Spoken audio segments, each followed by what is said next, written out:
আলহামদুলিল্লাহ রাব্বিল আলামিন ওয়াসসালাতু ওয়াসসালামু আলা সাইয়্যিদিল মুরসালিন নবিয়িনা মুহাম্মদ ওয়া আলা আলিহি ওয়া সাহবিহি আজমাইন আম্মা বাদ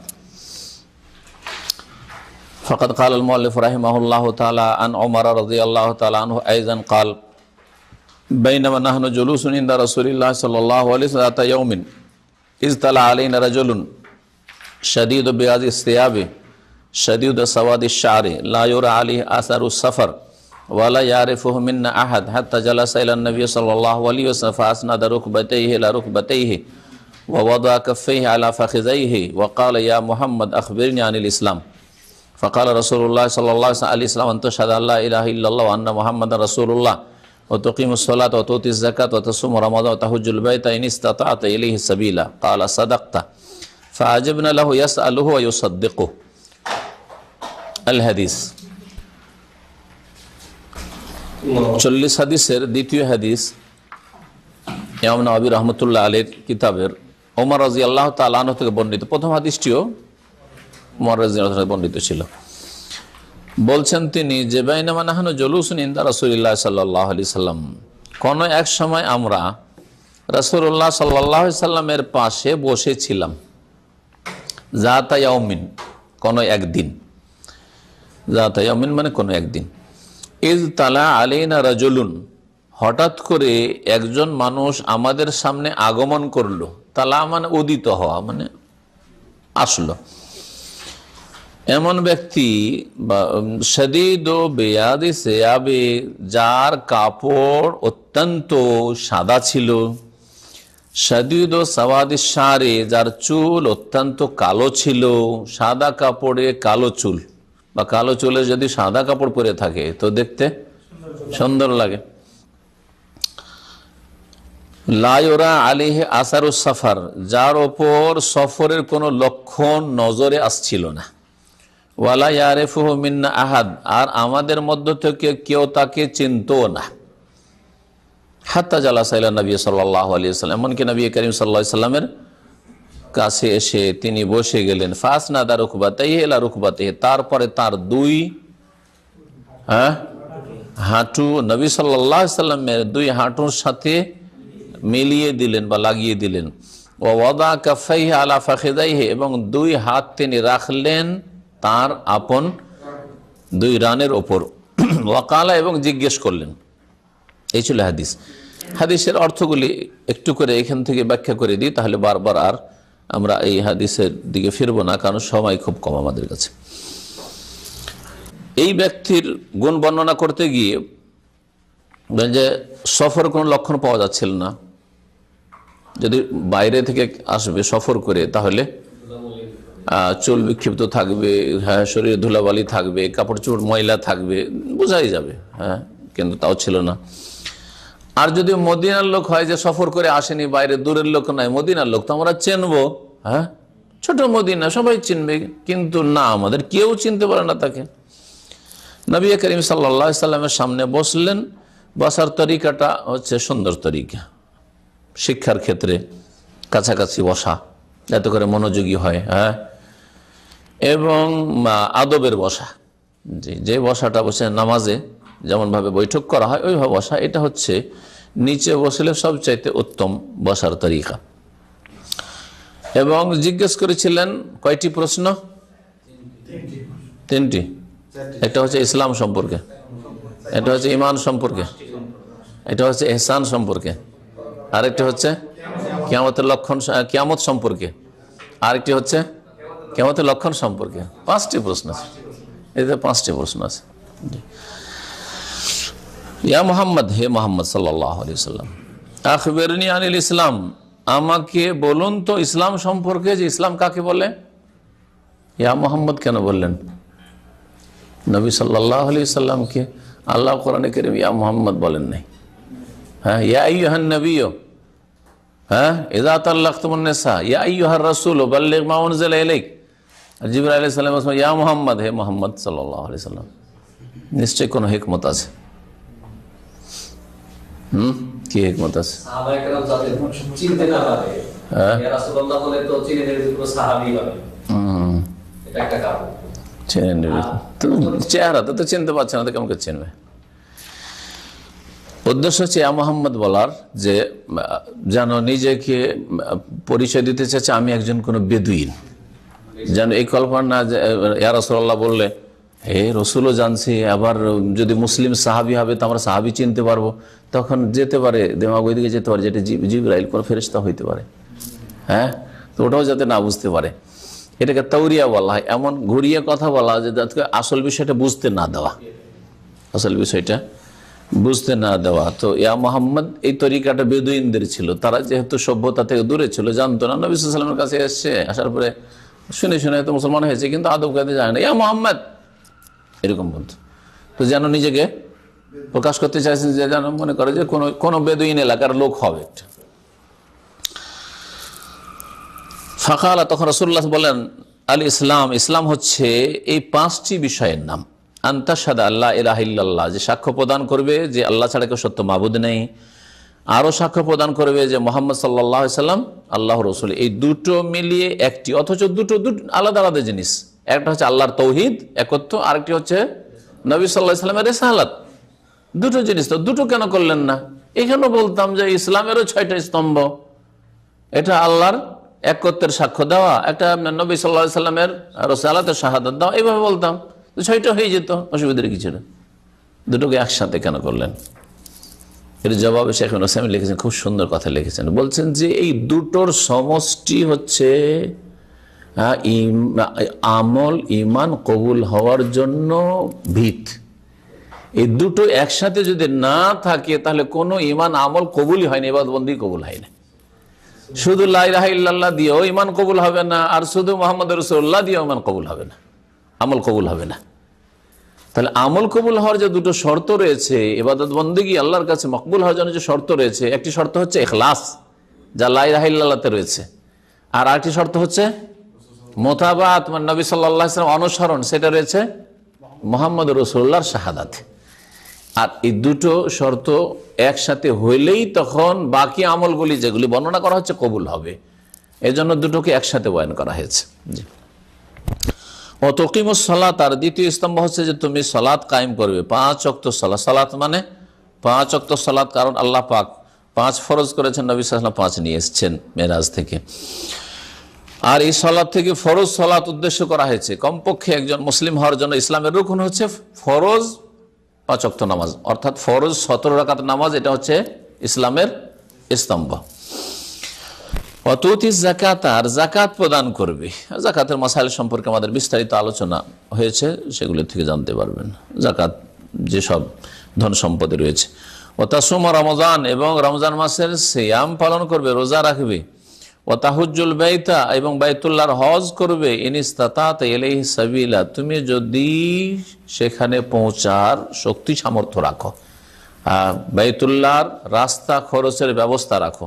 সাবিল সম্পর্কে নবী সাল্লাল্লাহু আলাইহি ওয়াসাল্লাম জিজ্ঞাসা করা হয়, তিনি বলেন যে আযাদ ওয়া রাহিলা, সম্বল পাথেয়, আর সওয়ারি বাহন আছে আপনার কাছে, যাতায়াত টিকিট আছে, আর ওখানে যাবেন বা রাস্তায় যে খাওয়া দাওয়া করবেন, এইসব খরচ রয়েছে।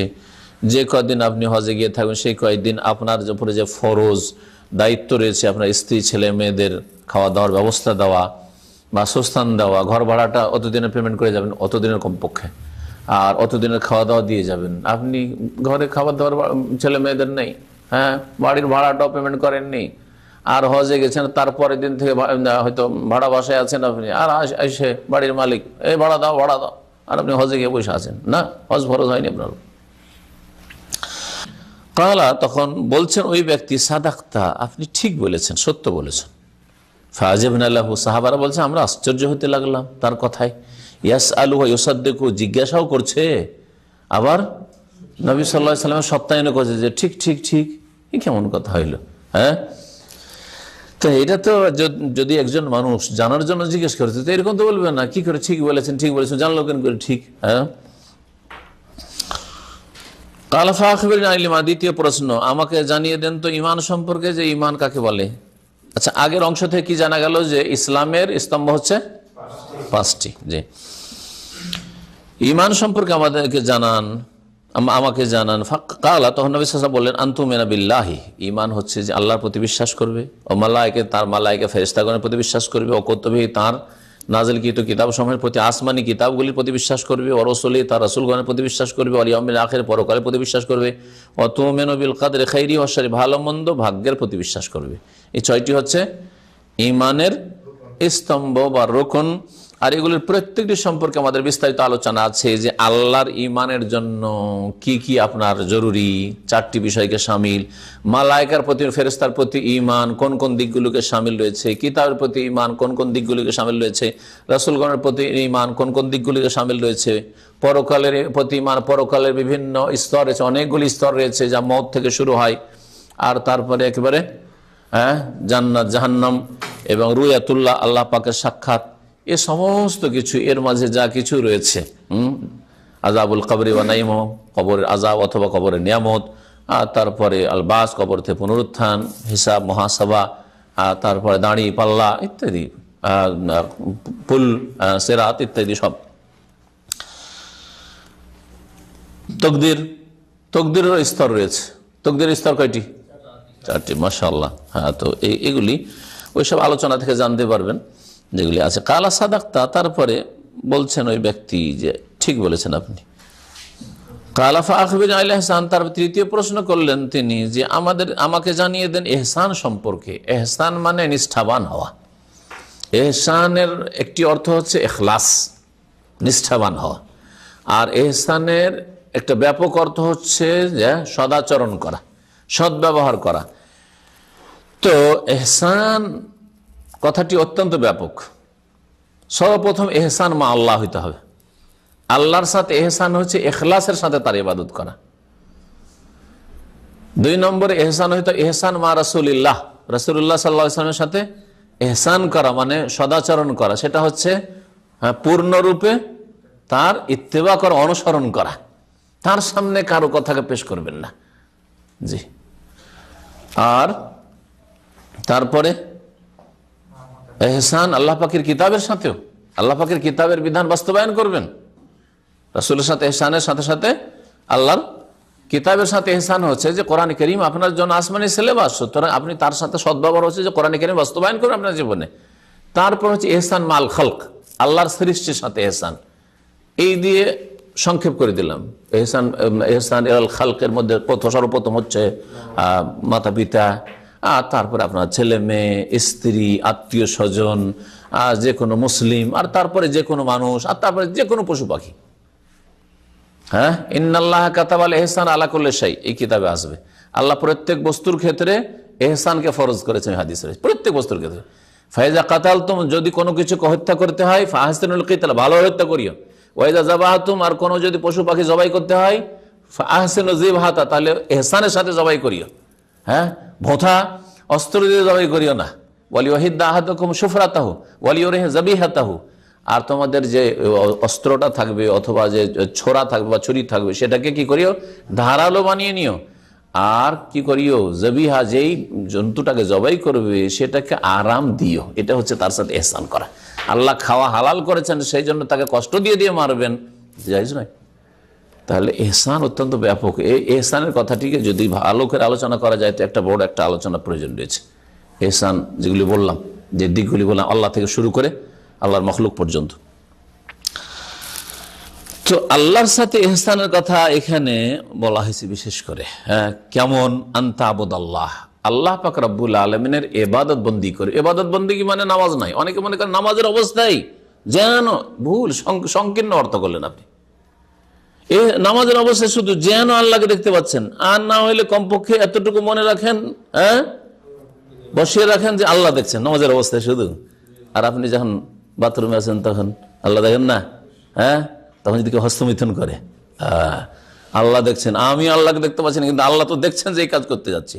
যখন নির্জনে আপনি কম্পিউটার, আপনি সেক্স ফিল্ম দেখছেন আপনি, হ্যাঁ, তখন আপনার এহসান লাগবে না? তো ইবাদত মানে কি? মুসলিমের পুরো জিন্দেগিটা ইবাদত।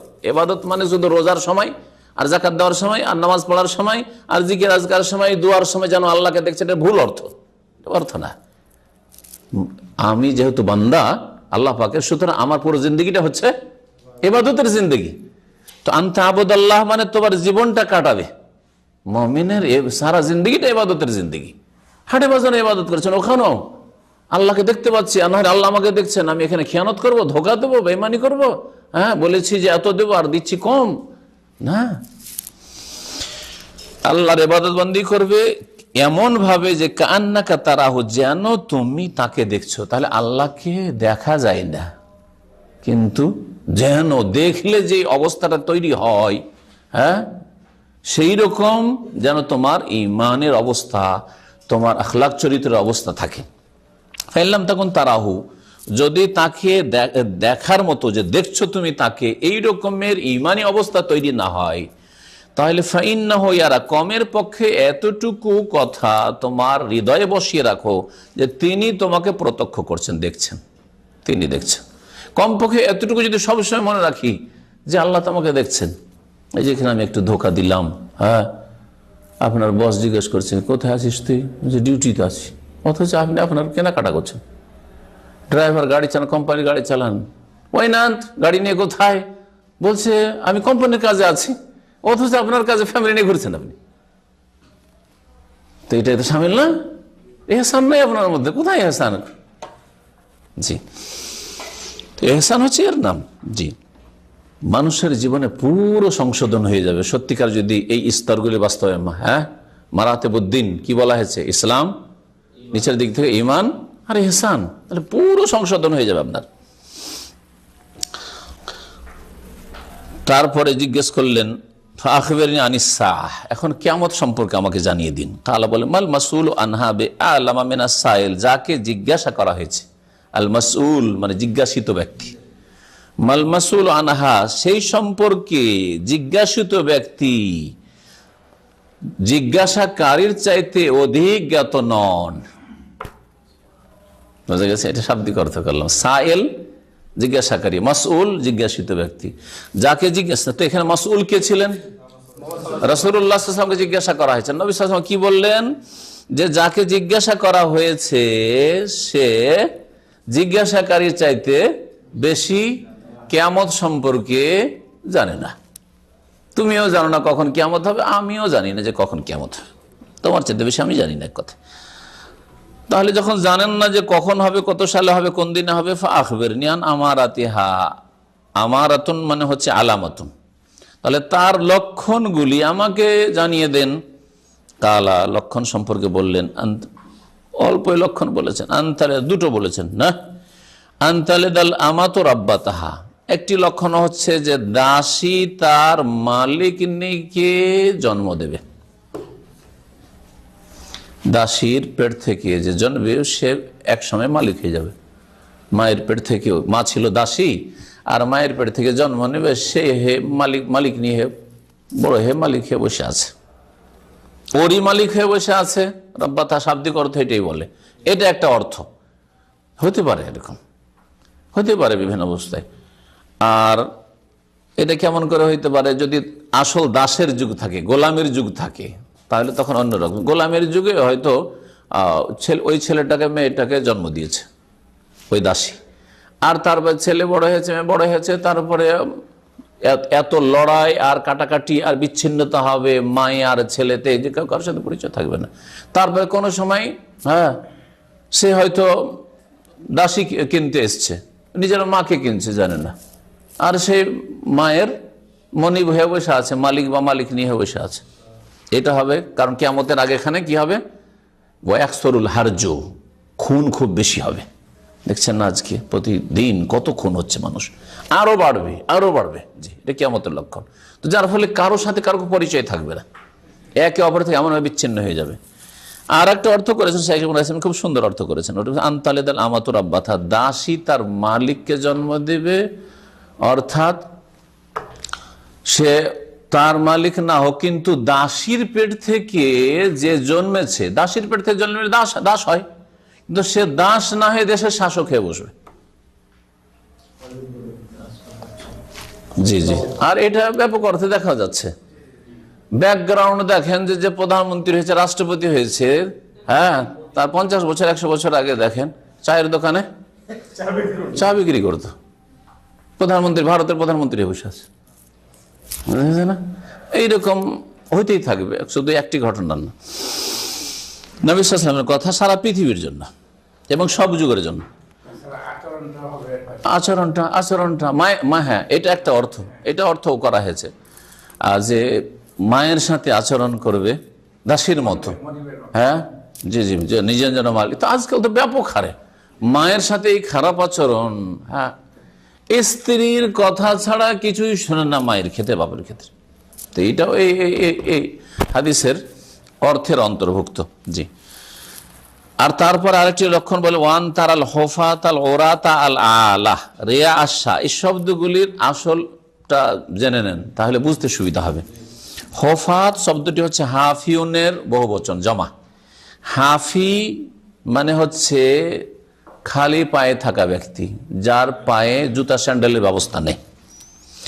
ওরাত আরিউনের বহুবচন, আরি মানে হচ্ছে উলঙ্গ, যার শরীরে কোনো বস্ত্র নেই, বস্ত্রহীন ব্যক্তি। আল আলা আইলুনের জমা। হ্যাঁ, আইলান ফাগনা, আল্লাহ বলছেন হে নবী তোমাকে আল্লাহ কি পেয়েছেন? অভাবী পেয়েছেন, নিঃস্ব পেয়েছেন। ফাগনা, তোমাকে অভাব মুক্ত করেছেন। আইলুনের বহুবচন হচ্ছে আলাতুন। রেয়াউন হচ্ছে রায়ুনের বহুবচন। রাই মানে হচ্ছে এক রাখাল, রেয়া মানে হচ্ছে রাখাল রা, বোঝা গেছে। আর শা হচ্ছে সাতুনের বহুবচন। সাতুন একটি ছাগল, একটি বকরি। আর শেয়া মানে শিয়াহ হয় এবং শাও হয়, এর মানে হচ্ছে বকরিগুলি আর কি। তো বলছেন যে আন্তারা, আর তুমি দেখতে পাবে ওই সব ব্যক্তিদেরকে যারা খালি পায়ে ছিল, আল ওরা যারা উলঙ্গ ছিল, বস্ত্রহীন ছিল, যারা কি ছিল আল আলা নিঃস্ব সর্বহারা ছিল, বাড়িঘর ছিল না যাদের, হ্যাঁ, রেয়াশাই বকরির রাখাল ছিল, এরা এক সময় কি করবে? রাতারাতি বড় লোক হয়ে যাবে। যার ফলে ইয়াতাতাওয়ালুনা ফিল বুনিয়ান, তারা একে অপর ওপর অহংকার করবে, একে অপর থেকে আগে বাড়ার চেষ্টা করবে। ইয়াতাতাওয়ালুনা বিল্ডিং বানাবার দিক থেকে হইতে পারে, বিল্ডিং উঁচা করার দিক থেকে হইতে পারে, হ্যাঁ, আর আবার কোয়ালিটির দিক থেকে হইতে পারে, সাজাবার দিক থেকে। ও এইরকম করে সাজিয়েছে, আমি এরকম সাজাবো। বুনিয়ান বলা হয়েছে শুধু বুনিয়ানের সাথে সামিল না, ওর সাথে আনুষঙ্গিক। আর আজকাল গাড়ির প্রতিযোগিতা দেখেন, এমন প্রতিযোগিতা শুরু হয়েছে যে আরে ও 2016 নামিয়ে ফেলেছে, আমার কাছে 2014 থাকবে, ভালো কন্ডিশনে গাড়ি আছে। না না না, লাজিম বদল চেঞ্জ। হ্যাঁ, প্রতি বছর সোফা সেট চেঞ্জ প্রতি বছর করে, প্রতি বছর কিচেন, কি বলে ওটাকে, কিচেনই বলে, কিচেন, ওর নামই কিচেন। কিচেন অর্ডার দিয়ে, এখানে পাওয়া যায় না, অর্ডার দেয় এখান থেকে আমেরিকা, এখান থেকে জাপান, অর্ডার দিচ্ছে। আর কিচেন লাখ লাখ রিয়ালে প্রতি বছর কিচেন চেঞ্জ হচ্ছে, সোফা সেট চেঞ্জ হচ্ছে। জি, এগুলি হচ্ছে প্রতিযোগিতা। বুনিয়ান বেনা, ঘর বাড়ি তৈরি করার ক্ষেত্রে প্রতিযোগিতা করবে এরা, যাদের এইরকম অবস্থা ছিল। জি, আর এই আলামতগুলি চলে এসছে সব, এই কিয়ামতের আলামত লক্ষণগুলি সব চলে এসছে। সম্মান তালাকা, তারপরে ওই ব্যক্তি জিজ্ঞাসাকারী চলে গেল। হাদিস থেকে বোঝা গেল, শেখ ইবনে উসাইমিন বলছেন যে বোঝা গেল যে ফেরেশতারা যখন মানুষের রূপ ধরে তখন মানুষের মতো পায়ে হাঁটে। চলে গেল মানে হেঁটে গেল, হাঁটছে সাহাবে কেন সামনে। ফালাবেস্তু মালিয়ান, তারপরে দীর্ঘক্ষণ আমরা থামলাম, বা আর আমি ফালাবেস্তু, সাহাবী বলছেন ওমর বলছেন ফালাবেস্তু মালিয়ান, মালিয়ান মানে জামানান তাওয়াইয়ান, দীর্ঘ সময় আমি কি করলাম? অবস্থান করলাম ওখানে নবী সাল্লাল্লাহু আলাইহি ওয়াসাল্লাম মজলিসে, আরো বসে, তারপরে বসেই আছি। সুম্মা কালা, তারপরে নবী সাল্লাল্লাহু আলাইহি ওয়াসাল্লাম বললেন ইয়া ওমর, হে ওমর, আতাদরি মানিস সাইল, তুমি কি জানো যে এই জিজ্ঞাসাকারী কে? কুলতু, আমি বল আল্লাহ ওয়া রাসূলুহু আলাম, আল্লাহ এবং তার রাসূল বেশি জানেন বা ভালো জানেন। নবী সাল্লাল্লাহু আলাইহি ওয়াসাল্লাম জীবদ্দশায় এইভাবে বলবেন বা বলেছেন সাহাবায়ে কেরামরা, কিন্তু নবী সাল্লাল্লাহু আলাইহি ওয়াসাল্লাম ইন্তেকালের পরে উলামায়ে কেরাম আল্লাহ আলাম বলেছেন। দেখেন মুফাসসিরিনগণ তারা আল্লাহ ওয়া রাসূল আলাম বলেননি, আলিফ লাম মিম আলিফ লাম রা। যদি আপনি তাফসীর জালালেন, আমাদের দেশের হানাফিদের মাদ্রাসায় পড়া হয়, কি লেখা আছে? আল্লাহু আলাম। কালা, তারপরে নবী সাল্লাল্লাহু আলাইহি ওয়াসাল্লাম বললেন ফাইন্নাহু জিবরিল, এই হচ্ছে জিবরিল, আতাকুম, তোমাদের কাছে এসেছিল, ইউআল্লিমুকুম দীনাকুম, তোমাদেরকে তোমাদের দ্বীন সম্পর্কে শিক্ষা দেওয়ার উদ্দেশ্যে, জানাবার উদ্দেশ্যে, দ্বীনের ইলম দেওয়ার উদ্দেশ্যে। যে এই প্রশ্নগুলি করি, তো এই প্রশ্নগুলি করার মাধ্যমে লোকেরা জানতে পারবে। তাহলে প্রশ্নকারীর উদ্দেশ্য যদি এই সৎ থাকে যে আমি এই প্রশ্নগুলি করলে অনেকে এগুলো প্রশ্ন করবে না, এগুলি করার মাধ্যমে আমার ভাইয়েরা, ছাত্ররা, সাথী সঙ্গীরা এরা জানতে পারবে আরো বেশি, তার এটা সৎ উদ্দেশ্য। এই উদ্দেশ্যে তিনি জিজ্ঞেস করেছেন। এই হাদিসে এত বেশি মাসাইল ইস্তেমবাত হয়েছে বা এই হাদিস থেকে, যে শেখ ইবনে রহমতুল্লাহ বলছেন যে এই হাদিসে এত ওলামায়ে কেরামগণ, ভাষ্যকারগণ মাসলা মাসাইল ইস্তেমবাত করেছেন, বিভিন্ন রকম আকীদার মাসলা, ফিকহের মাসলা, আর বহু রকম আখলাক চরিত্রের মাসলা, ইলম শিখার আদব কায়দার মাসলা। বোঝা গেছে যে যদি এর উপর লেখা হয়, বলছে যে বড় বড় জিলদের খণ্ডের কিতাব লিখতে হবে বলেছেন, শত শত মাসাইল ইস্তেমবাত করেছেন। কিন্তু আমাদের কাছে সময় অল্প, একটি গুরুত্বপূর্ণ কথা বলবো। এই একটি হাদিস কিন্তু অত্যন্ত গুরুত্বপূর্ণ দিনের ক্ষেত্রে, তাই না? দিনের ইসলামের রুকুন বলা হয়েছে, ইমানের আরকানগুলি বলা হয়েছে, তারপরে ইহসান বলা হয়েছে, ঠিক না? আর তারপরে শেষখানে বলা হয়েছে যে তোমাদেরকে দিন শিখাবার জন্য এসেছিল। তার মানে এই জিনিসগুলি যদি কেউ করে তাহলে সে দিন কায়েম করলো না করলো না? দিন কায়েম করলো। তাহলে একামতের দিনের যে বর্তমান যুগের মওদুদির ব্যাখ্যায় জামাত ইসলামী বা ইখওয়ানীদের ব্যাখ্যা, সেটাই যদি একামতের দিন মানে ক্ষমতা দখল করা দেশের, তাহলে এই গুরুত্বপূর্ণ হাদিসে ক্ষমতার কথা তো উল্লেখ করা হয়নি। নবী সাল্লাল্লাহু আলাইহি ওয়াসাল্লাম তো বলছেন যে এগুলি করলেই দিন কায়েম হয়ে যায়, আর এরা বলছে যে এগুলো দিন কায়েম না, এগুলো ছোট ছোট ইবাদত, বড় ইবাদত না কায়েম করলে দিন কায়েম হয় না। সেটা বড় ইবাদত হচ্ছে তাদের কাছে ক্ষমতা দখল করা, পার্লামেন্টে পৌঁছা। ভুল ব্যাখ্যা কিনা? এটা একটা গুরুত্বপূর্ণ হাদিস। ইনশাআল্লাহ একামতের দিনের যখন আলোচনা করব, আমি বলছি অনেকদিন থেকে, কিন্তু এরকম বিষয়ভিত্তিক আলোচনাতে যাওয়াই হচ্ছে না। একামতের দিনের সঠিক অর্থ কি, ওর তাৎপর্য কি, এটা হচ্ছে অত্যন্ত শক্তিশালী দলিল। এত বড় একটা গুরুত্বপূর্ণ, যেটাকে মওদুদি সাহেব বলছে যে নামাজ, রোজা, হজ, যাকাত, ये बड़ी इबादत तक पहुंचने के लिए ट्रेनिंग कोर्सेज हैं। নামাজ, রোজা, হজ, যাকাতকে ট্রেনিং কোর্স করে দিল। এগুলো হচ্ছে মাধ্যম শুধু। আর আসল ইবাদত, বড় ইবাদত কি? গদি দখল করা, অন্যকে তাড়ানো আর নিজের আগে গদিতে বসা। এটাই যদি হইতো তাহলে নবী সাল্লাল্লাহু আলাইহি ওয়াসাল্লাম উল্লেখ করে দিতেন। তার আগে জিবরাইল জিজ্ঞেস করতেন যে খেলাফত কায়েম করা। তারপরে একজন আজকালকার বক্তা বলেছে যে ইসলাম শুরু হয়েছে কি দিয়ে? ইসলাম শুরু হয়েছে হয় নামাজের কথা, অথবা বলেছে যে না না না লা ইলাহা ইল্লাল্লাহ দিয়ে, অথবা নামাজ দিয়ে, এরকম বলেছে, নামাজ দিয়ে, আর শেষ হবে খেলাফত দিয়ে। এটাও ভুল ব্যাখ্যা। তাহলে নবী সাল্লাল্লাহু আলাইহি ওয়াসাল্লাম দিনের কথা বলছেন, খেলাফতের কথা কেন উল্লেখ করলেন এখানে? ইসলামের আরকানের মধ্যে খেলাফত বলেননি, ইমানের আরকানও খেলাফত বলেননি। আর অধিকাংশ অধিকাংশ আইম্মার বলছি, আম্বিয়া রসুলগণ সবগুলি প্রায় কয়েকজন নবী ছাড়া কেউ খেলাফত আর পাননি, বলেন নাই। বুঝা গেছে? তারপরে চার ইমাম আবু হানিফা, শাফি, মালিক, আহমদ, তাদের জামানায় জালেম জাবের রাজারা ছিল আব্বাসী খেলাফতের যুগে। কেউ বিদ্রোহ ঘোষণা করেন যে এদেরকে টেনে ফেলো, সব অসাত লোকের আছে, তো এদেরকে টেনে ফেলো আর আমরা একামতের দিন করি। তো একামতের দিন আবু হানিফা, শাফি, মালিক, আহমদও বুঝেননি, তারাও বুঝেননি যে এটা একামতের দিন। কখনো এটা একামতের দিন না।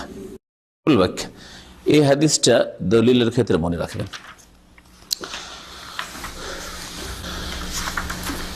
ইমানের রকম কয়টি? 6টি। ইমান আর ইসলাম দুটো একই জিনিস না ভিন্ন ভিন্ন জিনিস? ভিন্ন ভিন্ন। মাশাআল্লাহ, খুব সহজ। এত তাড়াতাড়ি জবাব আমি তো দিতে পারবো না। হ্যাঁ, কে বলতে পারে? ইমান আর ইসলাম ভিন্ন ভিন্ন জিনিস। যদি ভিন্ন ভিন্ন যদি হয় তাহলে বলতে হয় এই লোকটা মুমিন আর এটা মুসলিম, নাকি?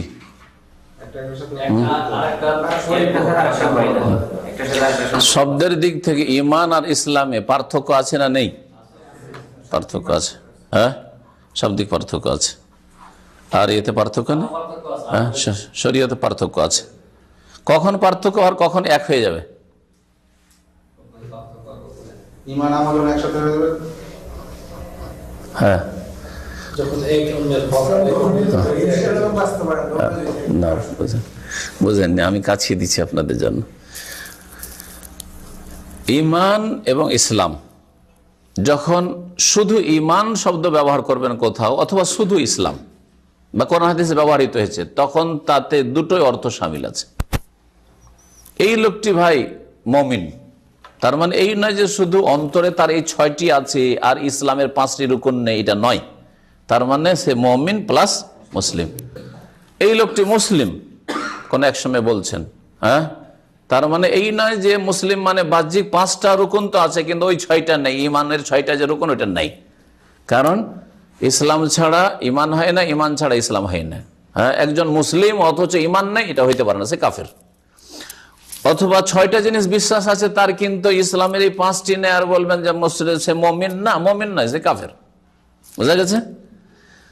তাহলে যখন আলাদা আলাদা ভাবে ব্যবহার হবে তখন একটার মধ্যে আর একটা শামিল, বুঝলেন এবার? আর যখন একসাথে ব্যবহৃত হবে, পাশাপাশি দুটো এসছে, যেমন এই হাদিসে দুটোই উল্লেখ করা হয়েছে, একবার আখবরিন আনিল ইসলাম আর একবার আখবরিন আনিল ইমান। যখন পাশাপাশি ব্যবহার হবে তখন যেমন বলছি এই লোকটি মাশাআল্লাহ মুমিন ও মুসলিম, তার মানে কি আমি কি একটা কথা রিপিট করছি না? উদ্দেশ্য হচ্ছে যে ইসলামের 5টি যে রুকন আছে সেগুলিও তার পুরোদমে আছে, আর ইমানের যে 6টি রুকন আছে তাও আছে। আমি তখন বুঝাইতে চাইছি যে দুটো আমি পৃথক অর্থে বুঝাইতে চাইছি। শেখুল ইসলাম ইবনে তাইমিয়া রাহমাতুল্লাহ আলাইহি কথাটিকে সহজ করে বোঝানোর জন্য বলেছেন, আল ঈমান ওয়াল ইসলামু ইযা ইজতামাআ ইফতারাকা ওয়া ইযা ইফতারাকা ইজতামা। যারা আরবি ভালো বোঝেন তাদের বুঝতে পারবেন, কিন্তু আপনাদেরকে ব্যাখ্যা করে বুঝিয়ে দিচ্ছি। ঈমান ইসলাম এই দুটো শব্দ, বা মুমিন মুসলিম, ঈমান থেকে মুমিন আর ইসলাম থেকে মুসলিম, ঈমান ইসলাম দুটো শব্দ ইযা ইজতামা, দুটো যদি একই জায়গায় প্রয়োগ করা হয়, যেমন এই হাদিসে দুটো একই হাদিসে প্রয়োগ করা হয়েছে। ইফতারাকা মানে ইজাজতামা ফিল লাফজে ইফতারাকা ফিল মানা, যখন এক শব্দের ক্ষেত্রে এক জায়গায় হয়ে যাবে তখন অর্থ আলাদা আলাদা হয়ে যাবে। অর্থ আলাদা কি হবে? ঈমানের সম্পর্ক বিশ্বাসের সাথে, আর বিশ্বাসের সম্পর্ক হচ্ছে ঈমান মানে বিশ্বাস, তাসদিক, আর তাসদিক বিশ্বাসের সম্পর্ক হচ্ছে হৃদয়ের সাথে। তো ঈমানের যতগুলি কাজ 6টা বলা হয় সবগুলি কিন্তু আল্লাহর প্রতি বিশ্বাস করা, মালায়েকা বিশ্বাস করা, কিতাব বিশ্বাস করা, রাসূল বিশ্বাস করা, পরকাল বিশ্বাস করা, আর ভালো মন্দ তাকদীর বিশ্বাস, সবগুলো কিন্তু এখানে চলে আসলো। ইসলাম যখন আসলো, ইসলাম সাক্ষ্য প্রদান করা, সাক্ষ্য প্রদান জবান দিয়ে, সাক্ষ্য প্রদান করা লা ইলাহা ইল্লাল্লাহর, সাক্ষ্য প্রদান করা মুহাম্মদ রাসূলুল্লাহ, তারপরে সালাত কায়েম করা অঙ্গ প্রত্যঙ্গ দিয়ে, যাকাত দেওয়া, যাকাতের ইবাদত হচ্ছে অর্থ দিয়ে, সেটাও আমল, হ্যাঁ, সেটা হচ্ছে অন্তরের কাজ না, সেটা কর্মের কাজ। যাকাত দিচ্ছেন আপনি, বের করছেন আর দিচ্ছেন, হ্যাঁ, আখজুন ওয়া আতাউন, একজন নিচ্ছে আর একজন দিচ্ছে, এটা হচ্ছে যাকাত। আর সিয়াম সেটা হচ্ছে শারীরিক ইবাদত, হজ সেটাও শারীরিক প্লাস আর্থিক ইবাদত। তো এটা হচ্ছে অঙ্গ প্রত্যঙ্গের কাজ। তাহলে ইসলামের সম্পর্ক কিসের সাথে? অঙ্গ প্রত্যঙ্গের কাজগুলির সাথে। আর ঈমানের সম্পর্ক হচ্ছে কলব, হৃদয়ের সাথে। যখন একসাথে দুটো ব্যবহার হবে তখন অর্থ আলাদা আলাদা হবে। এখানে একসাথে যেহেতু দুটো এসছে সেজন্য ইসলাম বাহ্যিক কাজগুলিকে বলা হয়েছে, আর ঈমান বলা হয়েছে আভ্যন্তরীণ কাজগুলিকে। তারপরে কি হাদিস আছে বের করেন তো, আমাকে তো খুঁজতে হবে, অনেক লম্বা আলোচনা এতে আছে। বুনিয়াল ইসলাম আলা খামসে শেষ করা যাবে? এটা ছেড়ে দেবো আজকে। কত কোথায় যে আছে পেয়ে গেছি স্যার। আবু আব্দুর রহমান আব্দুল্লাহ বিন ওমর ইবনে খাত্তাব রাদিয়াল্লাহু তাআলা আনহুমা থেকে বর্ণিত। আবু আব্দুর রহমান আব্দুল্লাহ বিন ওমরের কুনিয়ত, হ্যাঁ, বর্ণনা করছেন। তাহলে প্রথম দুটি হাদিস ওমর রাদিয়াল্লাহু তাআলা বর্ণিত ছিল, তৃতীয় হাদিস তার ছেলে থেকে। যে কালা, তিনি বলছেন সামিতুন নবী সাল্লাল্লাহু আলাইহি ওয়াসাল্লাম ইয়াকুল, আমি নবী করিম সাল্লাল্লাহু আলাইহি ওয়াসাল্লামকে বলতে শুনেছি, বুনিয়াল ইসলাম আলা খামস, ইসলামের ভিত্তি স্থাপন করা হয়েছে 5টি বিষয়ের উপর। আর এই 5টি বিষয় উল্লেখ করা হয়েছে জিবরাইল আলাইহিস সালামের হাদিস। ওই হাদিসটিকে হাদিসে জিবরাইল বলা হয়, কারণ জিবরাইল আলাইহিস সালাম নবী সাল্লাল্লাহু আলাইহি ওয়াসাল্লামকে জিজ্ঞেস করেছিলেন এই জন্য। তো ওখানে যে 5টি বিষয় উল্লেখ হচ্ছে, এখানেও সেই 5টি জিনিস রয়েছে। এগুলি হচ্ছে তাহলে ইসলামের কি, হ্যাঁ, আরকান বা স্তম্ভ, খুঁটি। প্রথমটি হচ্ছে শাহাদাতি আল্লাহ ইলাহা ইল্লাল্লাহ, লা ইলাহা ইল্লাল্লাহর শাহাদাত দেওয়া, আল্লাহ ছাড়া কেউ সত্য মাবুদ নেই এ কথার শাহাদাত দেওয়া। শাহাদাত শুধু মুখের কাজ, কাজটি মুখের, ঠিক না? কিন্তু শুধু মুখের কাজ যথেষ্ট না, তার সাথে আর কিছু লাগবে? অন্তরের বিশ্বাসের সাথে মৌখিক সাক্ষী দিতে হবে, তাহলেই সেই শাহাদাত গ্রহণযোগ্য। আর না হইলে অন্তরে যদি সেই লা ইলাহা ইল্লাল্লাহ না থাকে, তার প্রতি বিশ্বাস না থাকে, বিশ্বাসবিহীন যদি কেউ যদি সাক্ষ্য প্রদান করে তাহলে সেই সাক্ষ্য আল্লাহর কাছে গ্রহণযোগ্য না, বরং তাদেরকে আল্লাহ কাযিবুন বলেছেন। ইযা জাআকাল মুনাফিকুনা ক্বালু নাশহাদু ইন্নাকা লারাসূল, তারা শাহাদাত দিত, রাসূলুল্লাহ শাহাদাত দিত, লা ইলাহা ইল্লাল্লাহ শাহাদাত দিত, কিন্তু আল্লাহ কি বলছেন? ওয়াল্লাহু ইয়ালামু ইন্নাকা লারাসূল ওয়াল্লাহু ইয়াশহাদু। আল্লাহ সাক্ষী দিচ্ছেন কিসের? ইন্নাল মুনাফিকিনা লাকাযিবুন। কথা সত্য থাকা সত্ত্বেও ওদের কথাটা যে ইন্নাকা লারাসূলুল্লাহ, হে নবী আপনি নিঃসন্দেহে আল্লাহর রাসূল, কথাটা কি মিথ্যা? কথা মিথ্যা না, কিন্তু তাদের কথা আর অন্তরে যেহেতু মিল ছিল না, সেই জন্য আল্লাহ তাদেরকে কাযিবুন, মিথ্যুক বলেছেন। ওয়া ইকামিস সালাতি, এবং সালাত, ওয়া আন্না মুহাম্মদ রাসূলুল্লাহ, মুহাম্মদ সাল্লাল্লাহু আলাইহি ওয়াসাল্লাম আল্লাহর রাসূল। এর একটু আগে যেমন বললাম যে এই কালেমাতে দুটো বাক্যের শাহাদাত রয়েছে। ওয়া ইকামিস সালাত, আর সালাত কায়েম করা, ওয়া ইতাইজ যাকাত, যাকাত প্রদান করা, ওয়া হজ্জিল বাইত, বাইতুল্লাহর হজ করা, ওয়া সাওমে রমজান, রমজান মাসের সিয়াম পালন করা। এখানে হজটাকে আগে উল্লেখ করা হয়েছে আর রমজান মাসের সিয়াম বা সোমকে, রোজাকে পরে করা হয়েছে। বর্ণনাকারী হয়তো এরকম শুনেছেন, অথবা নিজে বর্ণনা করতে গিয়ে রিওয়ায়াত বিল মানা, অর্থ প্রকাশ করতে গিয়ে এইরকম করেছেন। এর বিপরীত রয়েছে, হজ শেষখানে বয়ান করা হয়েছে এবং সোমে রমজান আগে করা হয়েছে। ফরজ হওয়ার দিক থেকে যদি দেখা যায় তাহলে সলাতের পরে, নামাজের পরে জাকাতের বিধান এসছে, আর জাকাতের পরে সিয়াম রোজার বিধান এসছে, আর রোজার পরে হজ, হজ সব শেষে হজের বিধান নাজিল হয়েছে। এই হাদিসে যেসব আলোচনাগুলি আছে সবগুলি প্রায় প্রথম হাদিসে চলে এসছে, আর ওই রকমের আলাদা এমন কোনো আলোচনা নেই।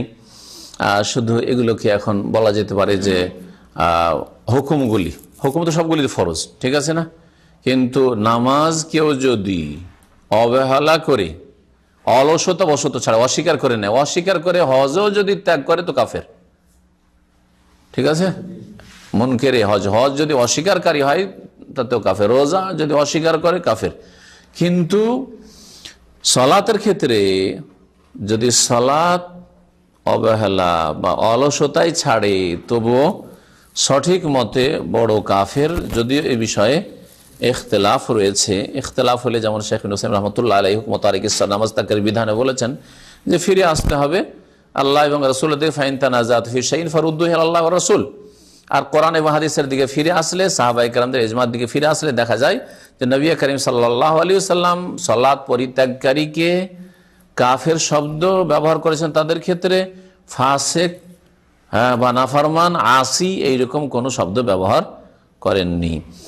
সুতরাং সালাত ত্যাগ করা গাফিলতির সাথে হইলেও সেটা হচ্ছে বড় কুফরি, আর বাকি অন্যগুলি অস্বীকার করলে বড় কাফের হয়, আর সেগুলি ছেড়ে দিলে ছোট কুফরি হয়, কুফরুন দুনা কুফর। আর ফাসেকিটা ইসলামের গণ্ডিতে থাকলেও ছোট কুফরি হইতে পারে, আল্লাহর নিয়ামতের নাশুকর গুজার হওয়া। কোনো প্রশ্ন আছে? এখানে আজকের আলোচনা শেষ। আর যদি আপনাদের কোনো প্রশ্ন থাকে তাহলে করতে পারেন। সাল্লাল্লাহু আলাইহি ওয়া মুহাম্মদ ওয়া আলা আলিহি ওয়া সাহবিহি। আর মাসলা মাসাইল আম, আপনি ফতোয়া দিচ্ছেন না, কিতাবে লেখা আছে এটা মাসলা, কিন্তু এটাকে ফতোয়া বলবেন না। ফতোয়া মানে কোনো কিছু, ইস্তিফতা মানে জিজ্ঞেস করা, আর ফতোয়া আফতা মানে আপনি উত্তর দিলেন। সেটা ফতোয়া আকীদার ক্ষেত্রে হইতে পারে, ইবাদতের ক্ষেত্রে, যদিও ফিকহি মাসলা মাসাইলের ক্ষেত্রে ফতোয়া শব্দটি ইউজ করে আজকাল লোকেরা, কিন্তু আকীদারও ফতোয়া হইতে পারে, ফতোয়া ফিল আকীদা। মুমিন মুসলিম ঈমানের সম্পর্ক হচ্ছে অন্তরের সাথে, বিশ্বাস। ঈমান মানে বিশ্বাস করা, আর ইসলাম মানে আত্মসমর্পণ করা। আত্মসমর্পণ অঙ্গ প্রত্যঙ্গ দিয়ে, মাথা থেকে পা পর্যন্ত অঙ্গ প্রত্যঙ্গ।